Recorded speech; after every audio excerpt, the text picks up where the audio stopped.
¿Qué tal, amigos? Muy buenas tardes. Gracias por estar una vez más en su programa Bases. Como siempre, agradeciendo a toda nuestra ciberaudiencia, a todos nuestros cibervidentes, audiencia en general, que nos permite llevar a cabo estas transmisiones martes a martes, trayéndoles a ustedes temas de mucho valor para sus empresas, para sus negocios y sobre todo para forjar un compromiso siempre con la inocuidad y la seguridad de los alimentos. Mi nombre es Josué Figueroa y comentarles que ya estamos a través de nuestra completamente en vivo para que pueda seguir de cerca la charla que vamos a tener con nuestro experto invitado sobre el tema que abordaremos el día de hoy. Estamos a través de Facebook Live para que nos pueda seguir pues busquemos esa interacción que siempre incentivamos y exhortamos para todos ustedes. También estamos en Twitter para que nos pueda seguir a través de la transmisión que estamos enlazando en este momento y por supuesto atrás de nuestro equipo de trabajo, atrás del chat en línea para poder buscar esa interacción con ustedes como audiencia, puedan hacer sus preguntas, puedan nutrir la charla, ¿por qué no? Y generar ese vínculo con ustedes que siempre buscamos en este sitio que por supuesto está desarrollado absolutamente para usted. La alimentación es un tema sumamente importante y los retos en materia de alimentación se vuelven cada vez más preponderantes en un mundo que tiene cada vez más bocas que alimentar.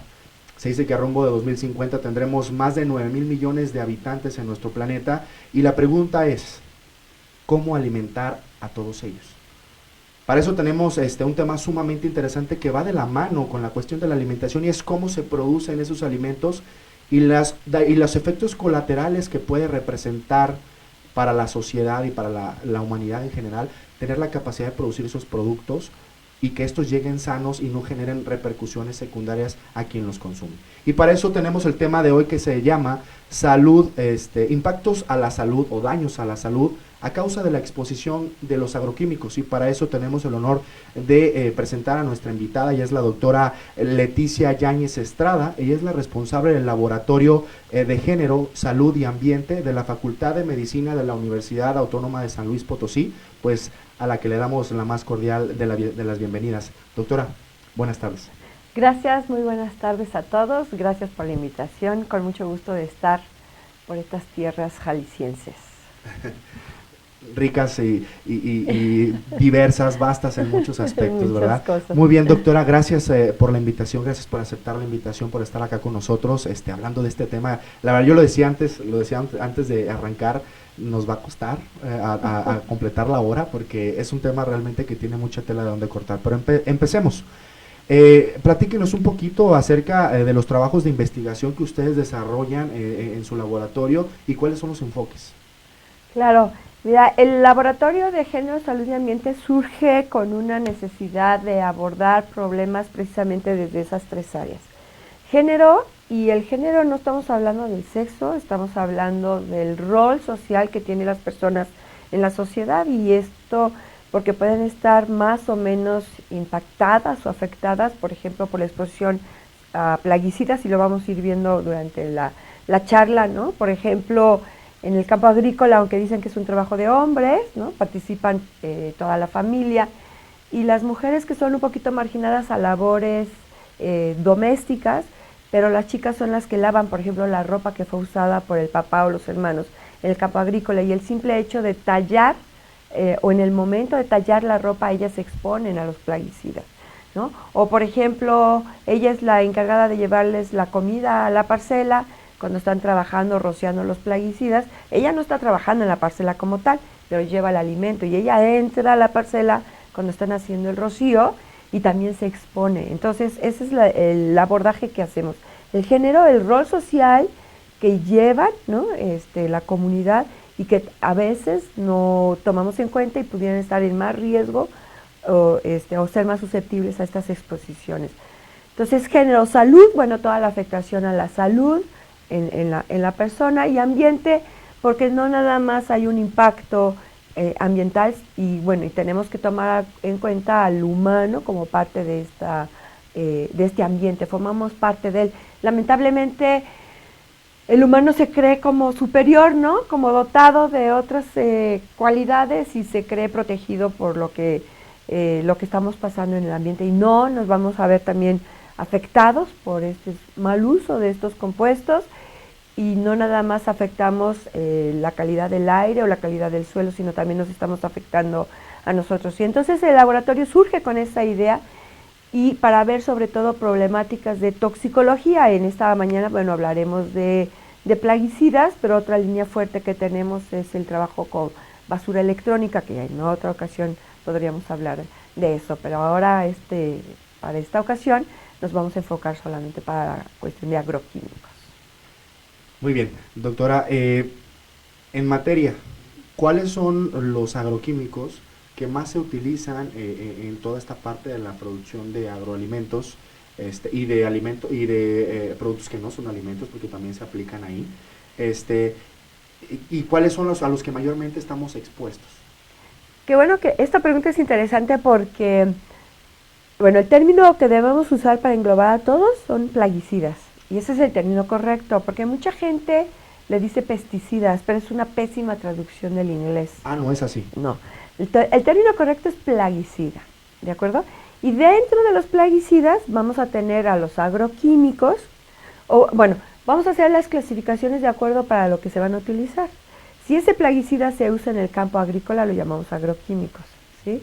Pero también podemos tener uso de plaguicidas en el sector salud para el control de enfermedades transmitidas por vectores como el dengue, el paludismo, etcétera, etcétera. Pero también los podemos utilizar en las casas y también son bastante tóxicos, o también los podemos utilizar en hospitales, campos de golf, centros recreativos, ¿de acuerdo? Entonces, por eso el término de plaguicida va a englobar a todos. Y vamos a ir clasificando dependiendo del sitio donde se van a utilizar. Y después, dependiendo del qué tipo de plaga vamos a combatir. Entonces, si vamos a combatir insectos, le vamos a llamar insecticidas. Si vamos a combatir hierba mala, que le llaman, pues van a ser herbicidas, ¿no? Si queremos que crezca más la planta, pues van a ser fertilizantes, aunque también entran en esta categoría. Entonces, normalmente cuando hablamos de plaguicida, la gente luego se enfoca a un campo agrícola, ¿sí? Lo relacionamos directamente, pero sin embargo se rocían en las calles y en las banquetas para el control del dengue, del mosquito que transmite el dengue. Y es igual de peligroso. Igual en otro momento, si quieren, hablamos de esos otros usos, o para el paludismo, o chikungunya, o la chaga, se llama chaga. Entonces, eso es para el uso del sector salud y nadie los cuestiona. Y muchos de los daños, a veces que vemos de afectaciones en la salud de las personas, se debe por ese uso de insecticidas por el mismo sector salud. Y voy a abrir un paréntesis para decirles que inclusive los de uso casero, aunque nos los vendan como nobles, son muy tóxicos, ¿de acuerdo?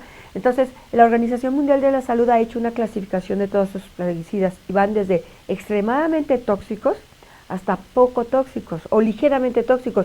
No existe la clasificación no tóxico. No hay. No existe. Y sin embargo en la etiqueta están planteados así. Así es. Y por ejemplo, los de uso casero, que son derivados del crisantemo, que es de los piretroides, también se usan en el campo agrícola. Pero los de casa les ponen, obviamente, en una dosis menor, ¿sí? Pero son tóxicos. Y eso luego nos venden esos que se producen toda la noche, que los mosquitos. Entonces, mi sugerencia es empezar a buscar, inclusive para la casa, cuestiones alternas. Ahora sí nos vamos concentrando a la parte de los agroquímicos, ¿no? La clasificación se hace de acuerdo a el grupo químico que conforma la molécula del compuesto. Y esto los va a hacer más tóxicos o menos tóxicos, o más persistentes o menos persistentes. ¿Qué quiere decir? Por ejemplo, el organofosforado, que es de lo que más utilizamos en el campo agrícola, cuando ya está rociado o cae en la parcela, digamos en el suelo, por efecto del sol y las bacterias se va degradando muy rápido. En cuestión de meses, lo que yo apliqué, lo que le conocemos como vida media de degradación es cuánto tiempo tiene que transcurrir para que se degrade el 50% de lo que apliqué. ¿De acuerdo? Entonces, organofosforado, que es de lo que más usamos y junto con los carbamatos, se degradan rápido. Pero cuando nos exponemos, el efecto a nuestra salud se acumula. Es como residual. Es como un residuo que queda en el cuerpo y se acumula el daño.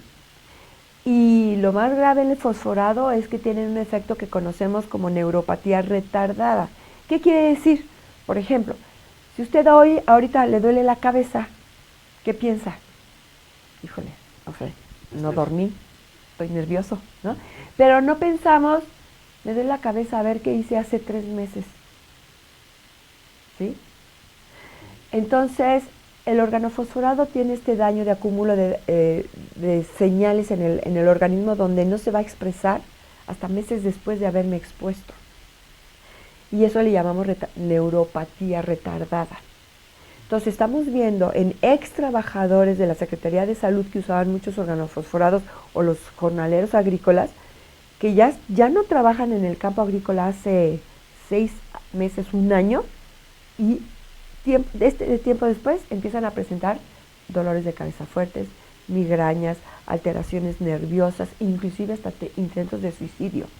La cosa está muy crítica. Y esos son de los más usados, organofosforados, junto con los carbamatos. Luego le siguen los clorados, pero los clorados han sido prohibidos a nivel mundial, porque esos son muy persistentes. ¿Qué quiere decir? Después de que los aplico una vez, puede tomar hasta 30 años para que se degrade la mitad. Ese es un primer problema. Por eso se llaman persistentes, porque ahí se van a quedar. El segundo problema es que se integran en la cadena trófica, porque les gusta estar en la grasa y se quedan retenidos en la grasa. ¿Qué quiere decir? Si se roció por ejemplo, estos se usaban mucho para el paludismo, que ya no se usan en el país, ¿sí? Como el DDT, que seguramente lo han oído mencionar, y luego la gente usa el DDT como un nombre general, ¿no? Como común. Ya no existe DDT, ya no existe la producción y el uso del DDT en el país. Está prohibido precisamente por esta propiedad de ser muy persistente e incorporarse a la cadena trófica. Entonces, por ejemplo, cuando se rociaban con DDT o clorados, que eso sí se siguen usando en el campo agrícola, y se rocían en la parcela, ahí va a quedar. Por efecto de la lluvia, pues se van a empezar a arrastrar y pueden llegar a un cuerpo de agua, un río. Y como les gusta hacer en lo que es la grasita, se quedan atrapados en el plancton. Bueno, primero en el sedimento, y luego el plancton se come al sedimento. ¿Quién come al plancton? El pez chiquito. ¿Quién se come al pez chiquito? El pez mediano, y al mediano el grande. Por eso se incorporan a la cadena trófica. Y se van incrementando las cantidades del compuesto organoclorado en el cuerpo. Entonces, por poner un ejemplo, si yo en el sedimento encuentro 1 miligramo, por decir algo, 1 microgramo del clorado en el sedimento, cuando llegue a un nivel superior, trófico, por ejemplo, un pez grande, una foca, un águila, el humano, puede estar hasta 1.000.000 de veces más concentrado que lo que estaba en el sedimento. Esa es una de las razones por las que se prohibieron los clorados para el campo agrícola. No del todo para la cuestión de salud, pero en el campo agrícola, lamentablemente, y lo que conocemos como una docena sucia, que después podemos hablar de eso, están prohibidos precisamente por ello. Entonces, en el campo agrícola usan mucho los organofosfados y carbamatos en primer lugar, el clorado en segundo lugar, cuando ya no debería de estar usando. Están usando mucho los nicotinoides, que son los que sabemos que están produciéndole mucho daño a las abejas, ¿sí? Como herbicidas, bueno, está el glifosato, que después igual podremos platicar un poco de él, pero pues lo que se usa en el campo, realmente todo es tóxico, porque la idea es matar a la plaga. Y la pregunta es, ¿qué tan diferente el humano es de la plaga? ¿O por qué el humano se siente ser un ser supremo que no le va a pasar nada? ¿Sí? Entonces, está bien visto que nuestro sistema nervioso, que es como a donde actúan los plaguicidas, así es por eso que se muere la plaga, el insecto, ¿no? Porque afecta su sistema nervioso. Sí, es decir, entonces, si eso le hace al insecto, ¿qué esperamos que nos haga a nosotros? Nosotros porque nuestro sistema nervioso, el sistema nervioso del insecto y el sistema nervioso nuestro es bien parecido, bien parecido. No estamos dotados de nada maravilloso extra. Es más, a veces nosotros somos más susceptibles que la plaga, porque ellos tienen la habilidad de mutar y regenerar resistencia, cosa que el humano no lo puede hacer. Es como las bacterias, ¿sí? Sí. Las bacterias tienen una capacidad de regeneración, por eso la resistencia bacteriana y por eso el mal uso de los antibióticos, ¿no? Entonces, no nos salvamos de ahí. Si estamos pensando que está diseñado solo para matar al insecto, sorpresa, también nos puede hacer daño a nosotros. Bien, doctora, ya como los daños, bien los comenta, pues son muy diversos, ¿no? Y van desde desde los no tan visibles o con síntomas no tangibles en su Evidentes. momento, hasta procesos acumulativos o residuales que pueden Así tener es. consecuencias gravísimas. Así es. Perfecto. En la parte ambiental, digo, ya abordamos un poquito del tema de salud y ahorita en otra preguntita lo vamos a desarrollar un poco más. En la parte ambiental, ¿cuáles son las implicaciones que tiene o que han tenido el uso de este tipo de compuestos? Sí, ese es un impacto crítico, porque como yo mencionaba ahorita, por ejemplo, el clorado, ¿no? Que se va de donde se aplicó y por efecto de la lluvia se arrastra y se va a un cuerpo de agua. Entonces, ¿qué es lo que va a pasar? Pues que lamentablemente empezamos a encontrar residuos de plaguicidas en los ríos, en las lagunas, ¿sí? Hace algún tiempo yo hice un monitoreo en la costa, en el sureste mexicano, y tomé muestras de sedimento marino, de sedimento de río y de agua de mar y de agua de río. Estos clorados, como les gusta estar más en la grasa, repelen el agua. La lógica química me dice, si te gusta estar con la grasa, imposible que te encuentren en el agua. ¿Por qué? Si yo en un vaso pongo agua y aceite, jamás se van a mezclar. Siempre van a estar separados, ¿sí? Entonces, la lógica me dice, si el clorado es como el aceite, ¿no? Y tengo el agua del mar o el agua del río, pues difícilmente este compuesto clorado va a involucrarse con el agua, ¿sí? Porque se repelen, no les gusta estar juntos. Entonces la apuesta era, pues no voy a encontrar nada de clorados en los cuerpos de agua. Y lamentablemente encontramos residuos, inclusive en el sedimento del mar. No nos fuimos mucho mar adentro porque yo no llevaba equipo de buzos. Yo me apoyé con los pescadores del sitio, entramos unas distancias muy cortas donde ellos pudieran, sin equipo de buzo ni nada, sumergirse y tomarme algunas muestras, y también tomamos en la playa. ¿Por qué es alarmante? Pues que el mar, ¿qué pasa en el mar? Pues va y viene, ¿no? Va y viene, hay una remoción constante de partículas de arena, de partículas de agua, no es agua estancada como en un río, en una laguna, bueno, ni en el río, porque el río tiene cauce, en una laguna, por ejemplo. Entonces, sí fue realmente alarmante encontrar residuos de clorados, tanto en el sedimento marino como en el cuerpo de agua, sí, muchísimo menos de lo que encontramos, por ejemplo, en el manglar. El manglar es un agua que queda más retenida con una combinación de agua dulce y salada, pero ahí por el tipo de vegetación es muy rico en cuestiones orgánicas. Esto es, hay un montón de bacterias, de microorganismos, de peces, aves, mucha variedad de peces. Y lamentablemente encontramos residuos en cantidades muy importantes en el sedimento. ¿Qué impacto le está dando al ambiente? Bueno, pues que resulta que tu calidad del agua no es la misma. Y si la calidad del agua no es la misma, estás afectando la vida del lugar. ¿Es grave actualmente el daño? Es grave. Tengo algunos colegas que han estado trabajando con reptiles, por ejemplo, ¿no? Lagartos, sapos, etcétera, etcétera, y ya empiezan a observar, por ejemplo, malformaciones en los animales. Y eso es por su medio donde están viviendo. Entonces, la cuestión es bien crítica porque estamos afectando al ambiente y estamos afectando la vida del microambiente, o sea, de reptiles, de bacterias, demás. Y estamos rompiendo inclusive con ese ciclo biológico normal que se requiere para mantenernos, ¿no?, con vida. Y si es un pez, ahí pues después se puede convertir en un pescado que me voy a comer, ¿sí? Entonces se está afectando de manera importante la calidad del aire, ¿no?, y el microambiente para esas especies. Y esto es particularmente para los plaguicidas organoclorados, que esa es otra de las razones por las que están prohibidos a nivel mundial. El fosforado, como mencionaba yo, se degrada más rápido y difícilmente encontramos residuos en el ambiente. De acuerdo a los resultados que ustedes han estado obteniendo en las líneas de investigación que han estado desarrollando en el laboratorio, doctora, ¿cuáles son los efectos que se han estado, que han sido un común denominador o han sido preponderantes en la salud de los seres humanos y de las poblaciones expuestas en donde se aplican este tipo de productos? Sí, fíjese que yo me centro mucho no en el jornalero como tal, sino en la familia, en los hijos o lo que conocemos como la población no ocupacionalmente expuesta, que somos todos nosotros. Esto es, yo no soy jornalero, no trabajo en la parcela, no rocío plaguicidas, pero me puedo estar comiendo el alimento con, o puedo vivir cerca de. Entonces, yo tengo bastante tiempo trabajando en una comunidad agrícola en San Luis Potosí, donde ya no sabe uno si la parcela está dentro de la casa o la casa dentro de la parcela. Entonces, comparten fronteras, ¿no? Por ejemplo, estuve trabajando en un kinder donde los separa de la parcela una malla de alambre. Malla que los niños rompieron porque les encanta hacer el recreo en la milpa, ¿no?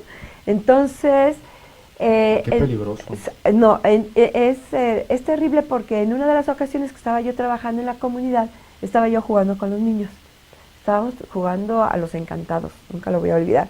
Y de repente me agarran entre 2 y 3 y me secuestran y me meten al salón. Y yo, ¿a qué horas cambiamos? Yo dije, ¿no? ¿A qué horas cambiamos de juego? Estamos a policías y ladrones o algo. Y a los 3 segundos que entramos al salón, se escucha el motor de la avioneta que está rociando, la parcela que está junto a la escuelita, y está rociando plaguicidas, pero no cierran las compuertas. Entonces pasan rociando la parcela, bañan la escuela, y cuando dan la vuelta para regresarse, vuelven a bañar a los niños. Los niños los han capacitado para tener un oído fino, que apenas escuchen el motor de la avioneta tienen que correr al salón. Porque literalmente, si los pescan en el patio, los bañan. Y ha habido casos de muerte inclusive, ¿sí? Entonces, ese tipo de escenarios se repite en todo el país, ¿sí? Qué terrible. La casa está pegada a la parcela porque quieren estar cerca para cuidar, o las escuelas, o por ejemplo en el norte, con tanto, inclusive en Estados Unidos. Yo he visitado comunidades de Estados Unidos donde contratan al jornalero, inclusive a veces hasta ilegal, ellos mismos los protegen, les conviene porque el salario es mínimo, y les construyen unos, ¿qué le diré?, como bodegas pegados a la parcela, para que ahí duerman, ahí coman, ahí vaya el maestro a darle clase a los niños, ahí están todo el tiempo, entonces están en contacto directo. Entonces, hago esta aclaración porque yo realmente no trabajo con el jornalero, trabajo con la gente que vive en las zonas agrícolas y me interesa mucho el binomio madre-hijo. Entonces, hablando de este binomio madre-hijo y hablando de esta capacidad que tienen los compuestos de incorporarse a la cadena trófica, también tienen la capacidad de atravesar barrera placentaria. ¿Qué quiere decir? Yo, mamá, cuando niña me expuse a un plaguicida que además es persistente, me lo quedé en mi grasa. Cuando crezco, ¿sí?, y me embarazo, a través de la placenta puedo estar exponiendo a mi feto, a mi bebé, y después durante el periodo de la lactancia, algunos plaguicidas se pueden eliminar por leche. Entonces, y ponemos en riesgo el seno materno, y más triste porque México es de los países que menos seno materno dan. Es de verdad lamentable. Entonces, afortunadamente, no hemos llegado al extremo de decir no seno materno en las comunidades agrícolas, afortunadamente, y no queremos llegar a ese extremo. Entonces, la mamá... Todo pinta, doctora, para llegar pero si allá. no lo detenemos, exacto. Entonces, la mamá se vuelve en el foco de exposición. Ya no fue en la parcela, es ella durante el embarazo a través de la placenta, ella durante la lactancia. Entonces, yo he hecho un estudio para hacer este seguimiento. Tengo a mi mamá que llegó embarazada a atenderse de parto, tomo una muestra de sangre de la mamá y una muestra del cordón umbilical. Y detectamos muchos plaguicidas organoclorados, inclusive de los prohibidos. Estos niños tienen ya ahorita 10 años y los hemos estado siguiendo. ¿Por qué? Porque una de las causas más graves por la exposición a plaguicidas es la leucemia. Entonces, yo lo comentaba con la hematóloga, que tengo que hacer la aclaración. Yo soy química farmacobióloga de formación. Después estudié una maestría en biofarmacia y un doctorado en toxicología. Pues me muevo muy bien en las dos áreas, ¿no? Pero bueno, hablando con la hematóloga, yo le decía, a ver, si a mis niños les da leucemia, ¿qué vamos a hacer? Y me dijo, mira, como yo estoy trabajando en esta zona que es rural, semirural, se regresan a sus comunidades, ¿no? Y allá se atienden con los parteros o con los curanderos, con la medicina tradicional.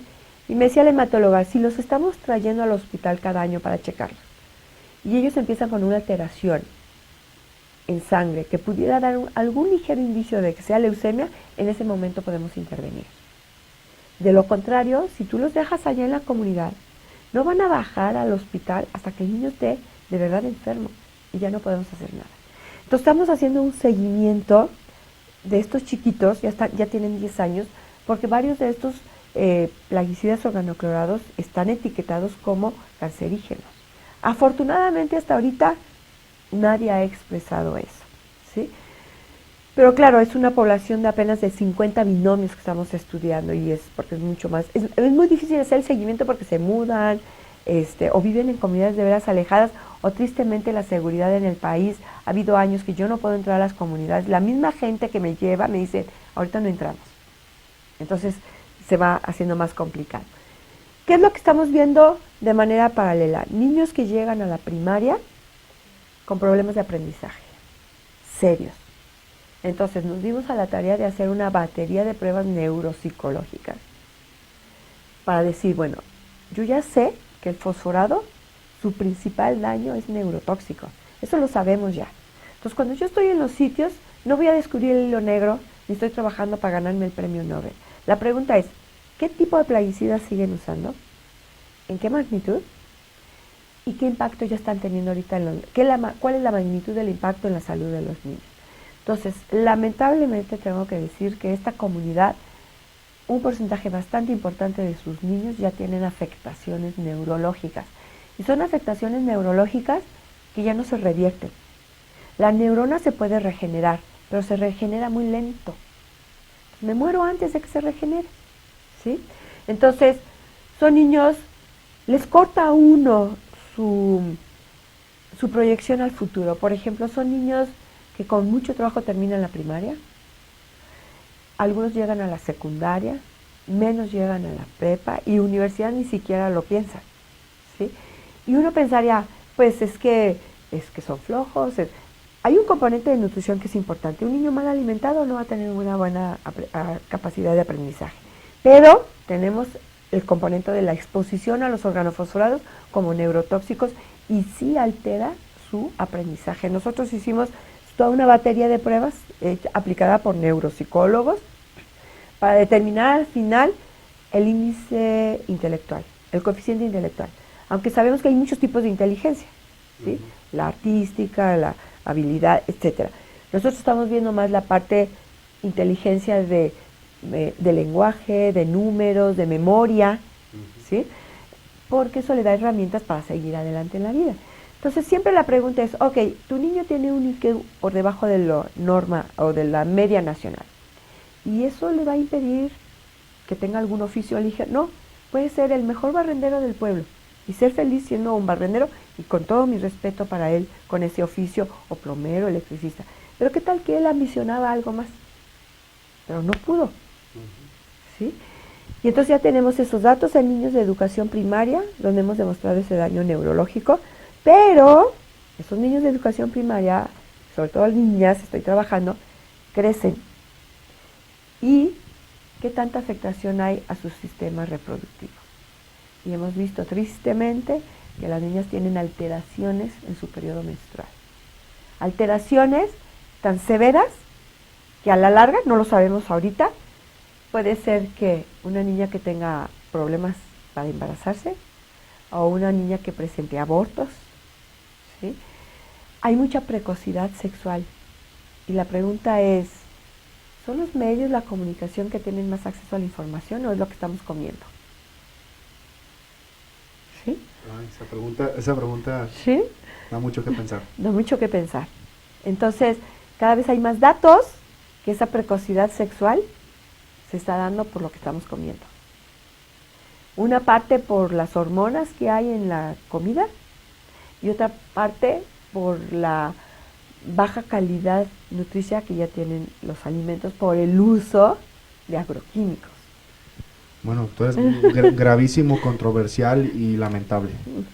Doctora, en la parte de un análisis, haciendo un análisis general, y ahorita ya hablaba de esta comunidad y estas investigaciones que ha estado trabajando, en el tema y a manera de análisis del uso de agroquímicos,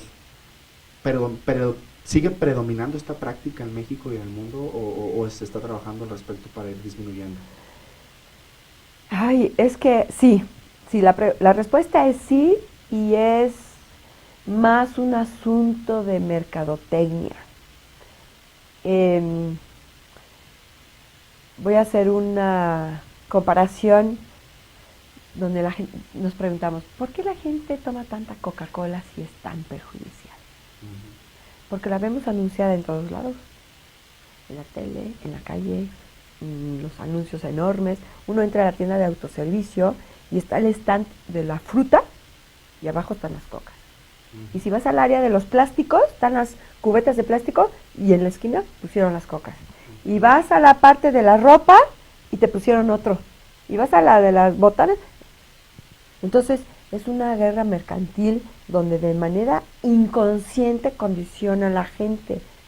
Pues cuando dicen, los niños no saben leer, identifican el comercial y saben de qué están hablando. Entonces, ¿qué es lo que pasa con el agroquímico? Es exactamente lo mismo. Desde la Revolución Verde, que ha sido el error, para mí, el error más grave de la humanidad, nos vendieron el uso de agroquímicos para aumentar la producción de alimentos. Pero nadie dijo a costa de qué, y a costa de qué fue, a costa de la calidad del alimento. Entonces estas personas se preocuparon por producir mucho para cubrir las demandas mundiales. Y económicas también. Y económicas. Claro, eso porque todo es un negocio. Esto es lana. Atrás hay lana, exactamente, hay lana. Entonces, la pregunta es, por ejemplo, yo le pregunto, ¿saben cuántas toneladas de alimentos se tiran al mar con tal de mantener el precio en el mercado del jitomate, del aguacate? ¿Sí?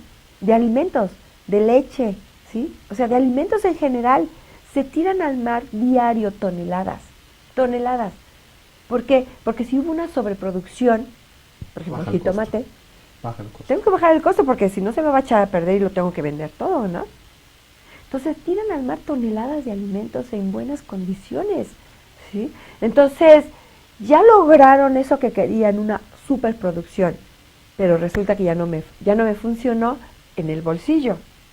¿Me explico? Entonces, esto es una cuestión más económica que real. Es cierto que somos muchos en el planeta, es cierto, pero como todo, la riqueza está mal distribuida, ¿no? Muy poquitos tienen mucho y muchos tenemos poco. Y sin contar lo que decía usted, doctor, ahorita de la calidad indudable, la calidad poco demostrada y sobre todo muy decaída en el tema de los alimentos. No, ahorita cada vez yo realmente estoy impactada porque yo me centro mucho en el daño a la salud por la exposición al plaguicida, ¿de acuerdo? Y nunca me había cuestionado en la calidad del alimento. Y ahora que estoy empezando un proyecto de esto y he estado investigando, de verdad estoy preocupada porque se han dedicado a producir y la calidad la dejaron de lado. Hay datos que nos dicen que antes, si yo me comía una manzana, ingería todos los nutrientes que me va a dar mi manzana, pero con una manzana era suficiente. Tenía la cantidad de vitaminas que necesitaba, de fibra, todo iba a estar perfecto con una manzana. Con el uso excesivo de agroquímicos, donde ahora se preocupan en producir mucho con poca calidad, necesito comerme 10 manzanas. 10, para que me den la misma calidad nutricia que antes me daba una. Hay por ahí Está, doctora, entonces ahí está el reflejo de la motivación económica de las empresas. O la motivación económica por producir más para posicionar mejores precios y obtener mayores ganancias. Sí, por encima de la calidad nutricional de los consumidores. Así es. Lamentablemente se dejó de... Ellos nunca pensaron, por eso dije, esto de la Revolución Verde fue el error más grande que ha habido en cuestión de este tema, porque ellos se preocuparon en producir, y eso lo justificaron para alimentar. A ver, ¿cuándo empieza la Revolución Verde? Esto empezó en los 70s. Sí, más o menos 75. Cuando ellos justifican la Revolución Verde para el uso masivo de agroquímicos fue porque está creciendo mucho la población y tenemos que acabar con la hambruna. Y yo les pregunto a los que generaron la Revolución Verde hace 30 años, ¿se acabó la hambruna? ¿Ya no tenemos niños muertos de hambre en el mundo? ¿No, verdad? No resolvieron el problema, pero sí se enriquecieron y Correcto. llenaron sus bolsillos de billetes, pero no resolvieron el problema. Y lo grave ahora es que los que tenemos la fortuna de tener acceso al alimento, la pregunta es, ¿me estás dando los requerimientos? Ya lo dije con la manzana. Hay un dato también, hay un libro Restrepo, y sí me habían dicho algo de poder traer algo de información, de literatura, y estaba yo muy justo de tiempo, no traje nada, pero con gusto y después se los puedo compartir. Hay un libro de Restrepo que hace un análisis interesante de la calidad nutricia de los alimentos, y el frijol a mí me impactó, porque ¿qué nos dicen? Tienes que comer frijoles porque tienen un montón de hierro, alimento muy completo. alimento y todo. Bueno, hay un dato publicado por Restrepo donde en una tabla donde pone todos los componentes que tienen los frijoles, hierro, manganeso, zinc, selen, etcétera. Yo me grabé el del hierro, que es más o menos un frijol producido con plaguicidas. Tiene un contenido de hierro en equivalente se mide como en el orden de 26. No quiero dar el dato exacto, pero quiero hacer el comparativo, la magnitud de los valores. Vamos a suponer que el desarrollado con uso de agroquímicos tiene hierro con unos 26 miliequivalentes.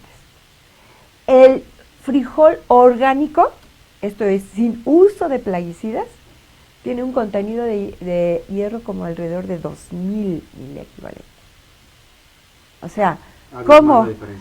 Entonces, me tengo que comer cuántos frijoles para tener el contenido de hierro que requiero. Y esto es ojo para los nutriólogos, ¿sí? Yo le doy clase a los nutriólogos y les digo, aguas, chicos. Tú me estás dando una guía nutricia, ¿no? De qué tengo que comer, ¿cuánto? Una dieta. Una dieta. Y te has preguntado si el brócoli de ahora me da lo que me tiene que dar, o los frijoles me dan lo que me tiene que dar. Sí. Y eso habla también de otras enfermedades, ¿no? Estas irresistencias, hablamos un poco de lo del gluten, o por qué tenemos tanta gente desnutrida pero es panzona, o gorditos desnutridos. Fíjense qué crítico. Tengo niños en México con obesidad y están desnutridos. ¿Qué hizo el alimento? Llenarte. No, y lo decíamos, ¿no? Hace un momento lo platicábamos y de algunas de las otras entrevistas que tuvimos, pues ya no son alimentos lo que nos ofrecen, son productos. Lo decía la doctora Yuki Takahashi en su momento cuando estuvimos en la entrevista. Ella, bueno, ya no nos venden alimentos tristemente, nos están difundiendo productos. Así es. Sí, es lamentable. Y obviamente la etiqueta, que ese es el otro problema, ¿no? ¿Realmente la etiqueta me está diciendo la verdad? Una. Y dos, ¿estamos realmente nosotros educados para leer la etiqueta? Porque nos casamos con una marca comercial, por la razón que sea. Y dicen que ir a la tienda de autoservicio a proveernos de los víveres, sobre todo ya el procesado, si antes te tomaba media hora, ahora te tienes que pensar que te vas a tardar más de 2 horas, porque tendrías que leer etiqueta por etiqueta.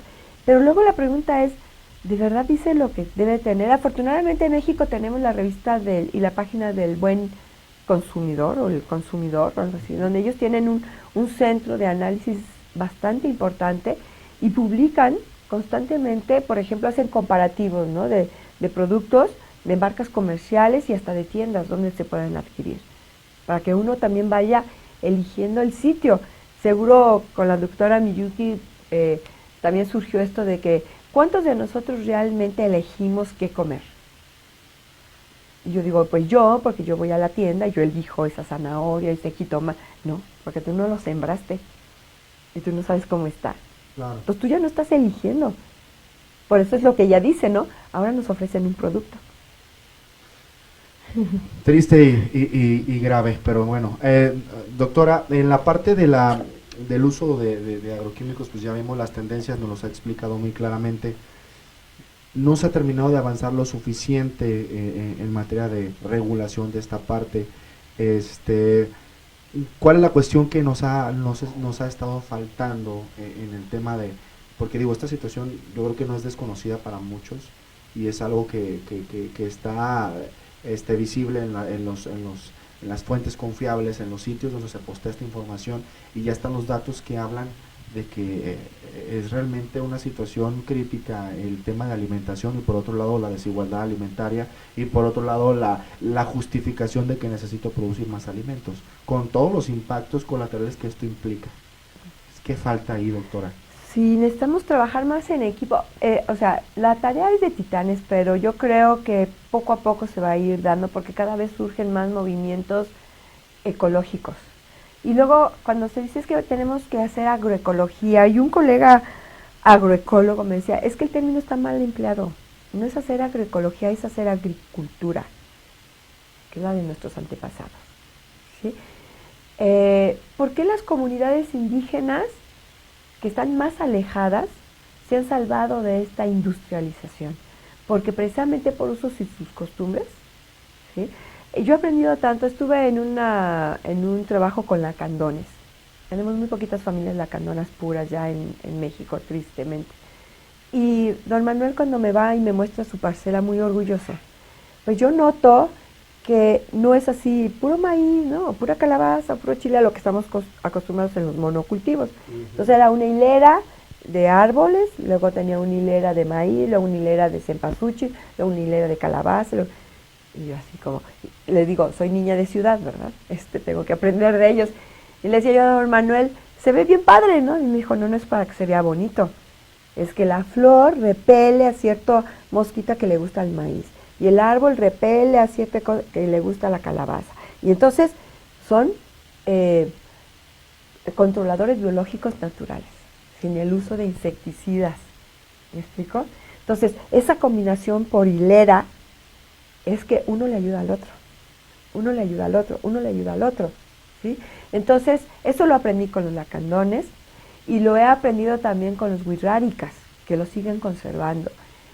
Aquí la tristeza es cuando llega la industria con sus billetes ofreciendo cosas, por ejemplo, obviamente también ellos, la cantidad de producción, pues es para consumo, autoconsumo y muy poco para la venta. ¿Sí? Entonces ahí es donde deberíamos empezar a trabajar. ¿Qué tengo que hacer para que ese autoconsumo poco a poco vaya siendo más grande, más grande, más grande? Que fue mal, lo de la Revolución Verde fue eso, ¿no? Vamos a producir un montón de alimentos, pero les digo, ni resolvieron la hambruna y nada más trajeron consecuencias severas por el uso excesivo de agroquímicos. Entonces, afortunadamente cada vez están surgiendo más grupos ecológicos conscientes de esta problemática. Lamentablemente, y la triste realidad es que estamos luchando contra empresas monstruos como Monsanto. Monsanto poco a poco ha ido perdiendo terreno en cuanto a demandas. Pero fíjese qué tristeza. Ha tenido que pagar ya millones de dólares en Estados Unidos porque ha perdido. O sea, gente que lo ha demandado demostrando que sus productos, como el glifosato, son la causa de esos daños que están observando. Y ha tenido que empezar a pagar millones de dólares. ¿Cómo se zafaron? Pues Bayer, o más bien Monsanto, le habla con Bayer y Bayer compra a Monsanto. Entonces ya casi no vamos a escuchar la palabra Monsanto. Ahora vamos a escuchar Bayer. Pero cuando oímos Bayer, lo asociamos más a fármacos que plaguicidas. Wow. Es un gancho mercantil para llenarnos de mercadotecnia, como la Coca-Cola, perdón por el comercialote, pero es exactamente igual. Porque a Bayer nos los venden como producto farmacéutico. Y luego nos los pegan junto con un equipo de fútbol muy bueno en Alemania, ¿no? Y entonces ahorita va a empezar esa guerra de contaminación visual. Entonces, la tarea no es fácil, pero no es imposible. Y eso yo creo que es el poder de convencimiento que los que ya estamos trabajando más sobre la parte de la ecología, empecemos a trabajar con los grupos que siguen usando los agroquímicos tradicionales. Y doctor, y lo platicamos ahorita, yo creo que el consumidor puede sumarse por supuesto a esta estrategia. Y esa es, bueno, y ahí viene una parte de educación ambiental. Exacto. Que esa es otra labor que yo hago en el laboratorio. Interesante. ¿Sí? Todos los proyectos, miren, a mí me califican como ser muy elitista, y le voy a decir por qué. Cuando llegan los chicos, yo tengo chicos desde pregrado hasta chicos de doctorado en mi laboratorio. A través de trabajos de tesis es como hacemos todo el trabajo de investigación. Cuando llegan al laboratorio para entrevistarse porque quieren trabajar conmigo, yo pongo ciertas condiciones. No me interesa tu promedio de la escuela. Claro, tampoco quiero un niño que viene repruebe. Porque el número a veces es un mal reflejo por el sistema educativo que tenemos. Te quiero ver en la práctica, ¿sí? Entonces, más que tu 10 o tu 8, y luego siempre, no falla, son mejores los de 8 y 7 que los 10. Qué tristeza, ¿no?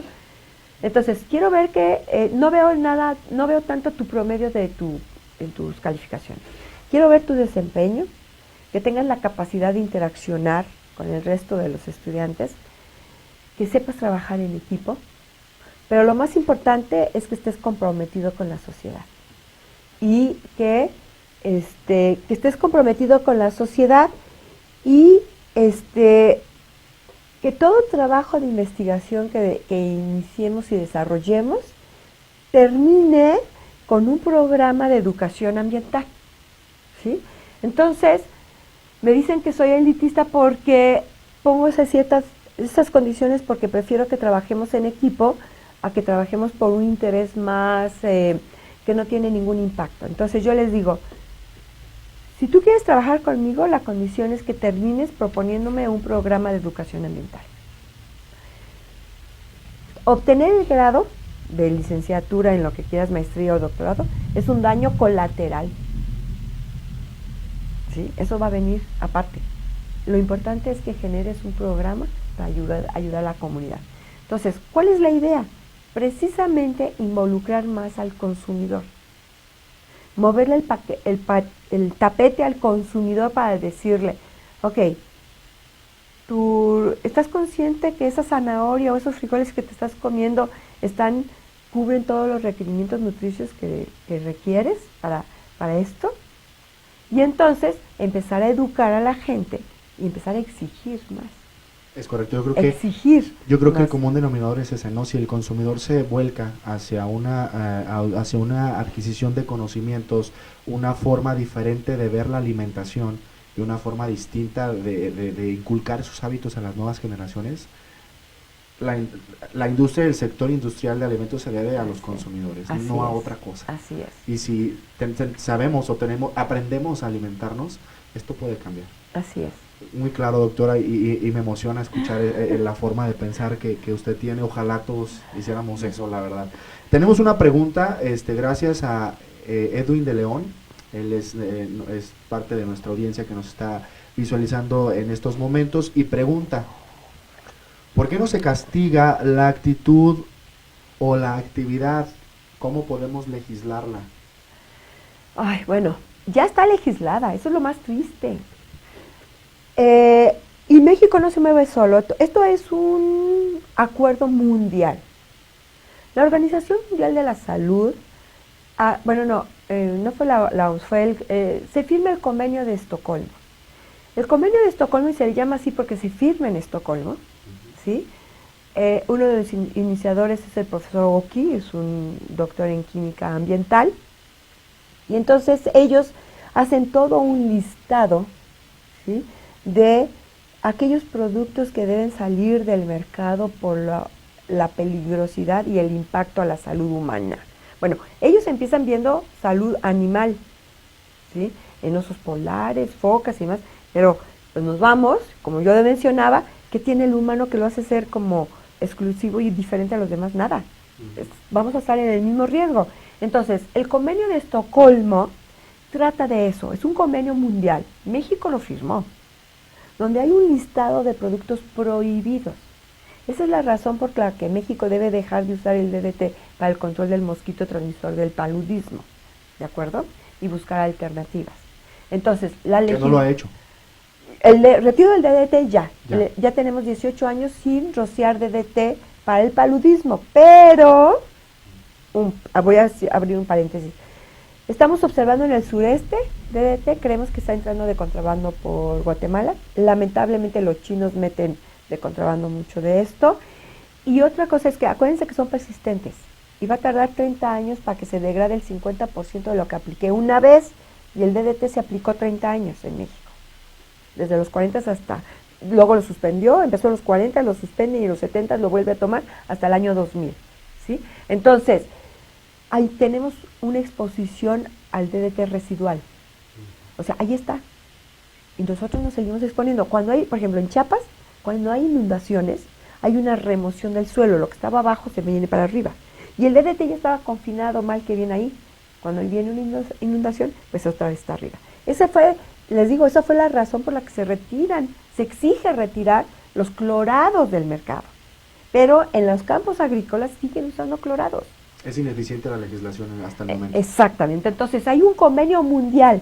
México lo firmó. El endosulfán, otro clorado, debió de haberse dejado de usar hace 2 años. Se sigue usando como pan de cada día. El lindano que se usaba para los piojos, que venía en el shampoo, ese sí se logró retirar. Ya no debe haber lindano en el shampoo, sobre todo para los niños. Todo por el convenio de Estocolmo. Entonces, hay un convenio mundial. México lo firmó. México tiene que entregar cuentas ya ahorita el 31 de diciembre. ¿Qué va a entregar? ¿Qué ha hecho? Entonces, la legislación existe, pero lamentablemente no tenemos un organismo que se dedique a vigilar y a exigir que cumplan.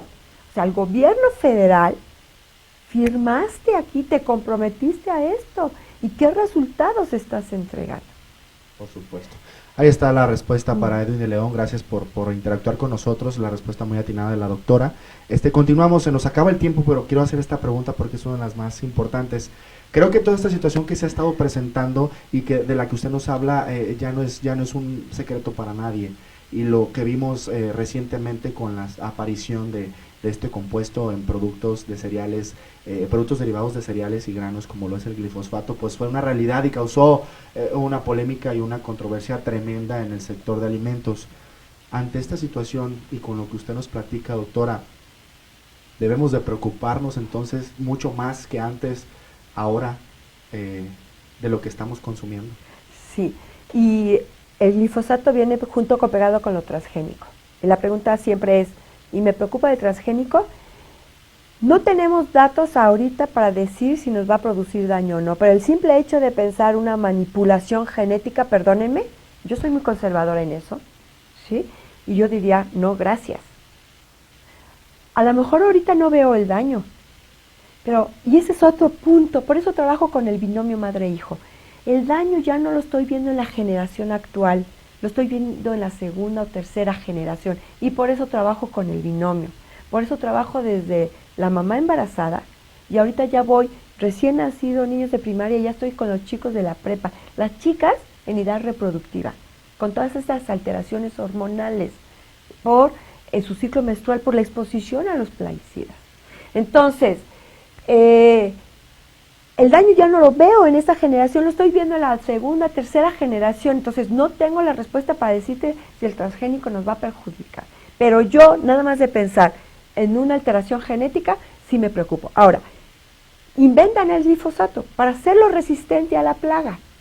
Entonces, el glifosato, ¿qué es? Lo usan como herbicida, ¿de acuerdo? Entonces, matas toda la hierba mala que le llaman ellos, pero yo acabo de aprender algo muy interesante del agrónomo. Si la maleza que crece junto a la parcela está creciendo ahí, es por algo. Tiene una función. Entonces, dale de comer a la maleza para que se vaya de un lado y me deje seguir creciendo al maíz, la calabaza o lo que sea. No la mates. ¿Y qué hace Monsanto? Mata la maleza. Porque me estorba, porque se ve fea, porque no es estética. ¿Sí? Para la foto, para todo. Sí, para ver mi parcela bonito, espérame. Entonces, sí, ¿qué sabemos de estos residuos? Por ejemplo, ya hay datos en la literatura, el incremento de niños con autismo expuestos a glifosato. El incremento de daño al ADN, daño oxidativo por exposición a glifosato. Entonces, yo sí me preocuparía, yo sí haría una campaña de no transgénicos, no gracias. Y no son la solución, doctora. No son la solución. Organismos genéticamente modificados. Organismos genéticamente modificados. No, porque ya me lo hicieron con la Revolución Verde. Produjeron a pasto y seguimos teniendo hambruna. No lo resuelven. ¿Qué tenemos que hacer? Rescatar la agricultura. ¿Sí? Que para algunos colegas es la agroecología. Rescatemos nuestra agricultura de los lacandones, de los otros indígenas.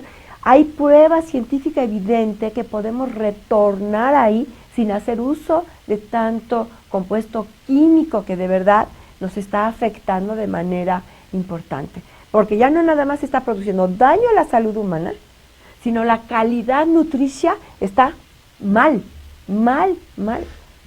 Doctora, calidad nutricional pésima, desigualdad alimentaria, problemas relacionados con la parte de la legislación, la aplicación de los marcos regulatorios, todo este contexto, este compendio de factores que se ponen como una limitante para llegar aquí.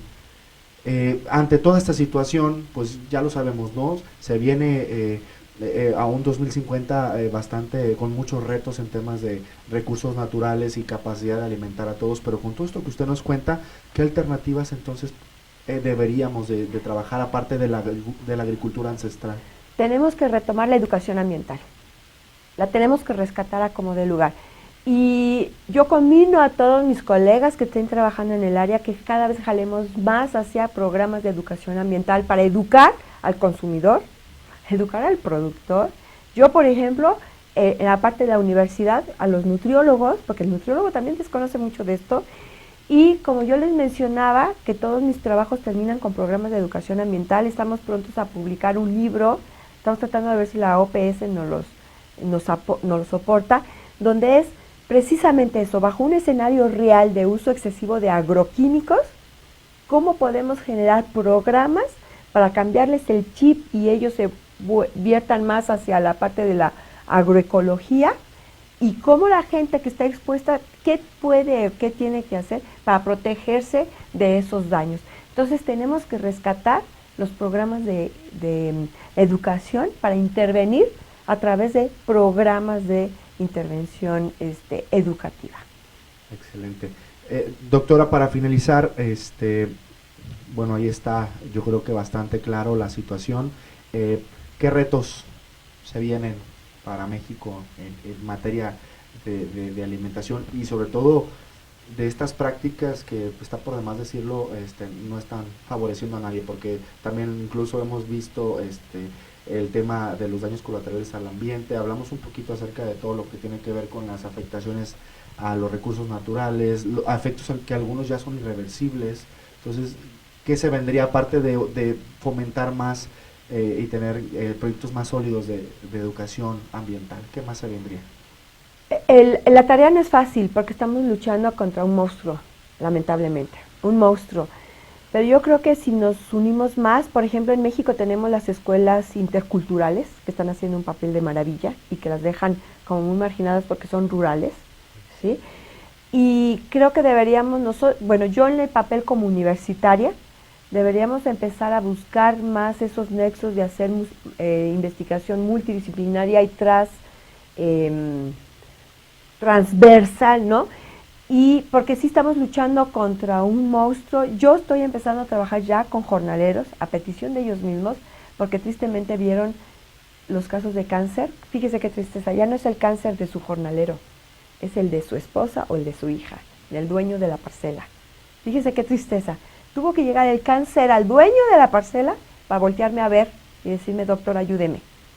Entonces, es una bolita de nieve bien chiquitita. Y yo puedo impactar aquí en mi medio, pero la idea es que hagamos esa bola de nieve más grande. Si yo logro convencer a 5 productores tradicionales de esa zona, que ya me vinieron ellos a buscar a mí, va a ser maravilloso porque vamos a hacer un trabajo exponencial. Entonces, y también estamos colegas más involucrados en la cuestión de tomadores de decisión. Lamentablemente aquí es cómo yo llego a los tomadores de decisiones de pantalón largo, que son tomadas de decisiones de escritorio, y no en el sitio donde se está impactando. Entonces tenemos que empezar a buscar, es difícil, yo sé que es muy difícil, una estrategia de formar equipos donde estén todos los ámbitos, desde gobierno federal, gobierno estatal, productor, jornalero, consumidor. Toda esa cadena involucrada. Toda la cadena la tenemos que empezar a sin jalar. duda. Pues ahí está la entrevista, la intervención de la doctora, la doctora Leticia Yáñez Estrada, y es la responsable del laboratorio de género, salud y ambiente de la Facultad de Medicina de la Universidad Autónoma de San Luis Potosí. Gracias, doctora, por esta intervención con nosotros.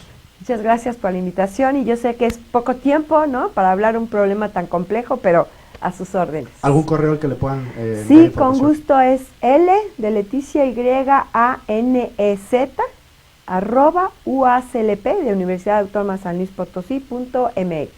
Ahí está. Muchas gracias, doctora. Nosotros nos despedimos, terminamos la emisión del día de hoy. Recuerden, tenemos una cita el próximo martes, se nos acaba el año y cerramos con broche de oro. Hay que estar al pendiente de la información que vamos a estar transmitiendo en nuestros sitios en los que tenemos presencia. Se viene un tema muy, muy relevante, porque siempre es importante pues hacer un compromiso con la inocuidad de los alimentos. Nos vemos en la próxima emisión. Mi nombre es Josué Figueroa y recuerden, hablar de inocuidad siempre es oportuno. Nos vemos a la próxima.